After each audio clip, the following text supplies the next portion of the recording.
বাগা জিপির পঞ্চায়েত নির্বাচন যে সময় হয়েছে নরসিংহ ব্লকে, তখন আমরা ভারতীয় জনতা পার্টি বিজেপির যিনি মনোনীত প্রার্থী উনি পাইছেন 6টা ভোট, মানে আর বিরোধী যেন পাইছেন 5টা ভোট,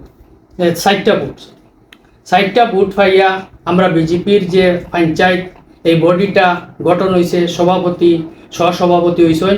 হওয়ার পরে আমরা যে একটা বিজয় উল্লাস করি, এখানে একটা জায়গাতে আইছি, আওয়ার পরে বিজয় উল্লাসের মিটিং, একটা সভা করছি। এই সভাত আমি আমার বক্তব্য রাখার লাগে সভাপতি হয়েছেন। আমি সভাপতির অনুরোধে বক্তব্য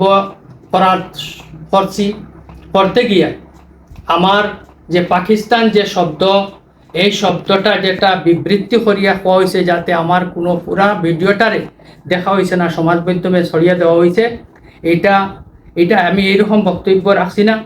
আমি নিজে যে ভারতবর্ষের উন্নয়নের ভারতীয় জনতা পার্টির প্রধানমন্ত্রী নরেন্দ্র মোদীজি এবং আসামের মুখ্যমন্ত্রী শ্রী হিমন্ত বিশ্ব শর্মা মহাশয় এরার সবল নেতৃত্বে মুসলিম আধ্যাত্মিক অঞ্চলে বা মুসলমান এরিয়ায় যেরকম উন্নয়নের জোয়ার বইছে, এইটা দেখিয়া বাগাবাজার জিপির 99% মানুষ এবং 10 জন টোটাল গ্রুপ সদস্য এখান থেকে আমরা পঞ্চায়েত বডি গঠন করায় আমরা আনন্দিত উল্লাস উপভোগ করছি করিয়া। আমি এটারে বুঝাইতে গিয়া এই যে 99% মুসলমান মানুষ এখানে তাহা সত্ত্বে বিজেপি যে এখানে জিতছে, ভারতীয় জনতা পার্টি জিতছে, এটা বুঝাইতে গিয়া যে আমি পাকিস্তানের একটা ওয়ার্ড মিসআন্ডারস্ট্যান্ডিংয়ে আমার মুখে আইছে।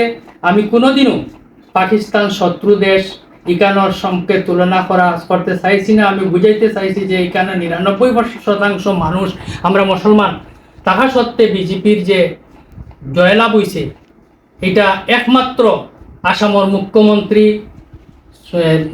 হিমন্ত বিশ্ব শর্মার সবল নেতৃত্বে এবং আমাদের ডেভেলপমেন্ট অথরিটির ডেভেলপমেন্টের মন্ত্রী কৌশিক রায়ের নেতৃত্বে মুসলিম এরিয়ার উন্নয়নের জোয়ার বইছে।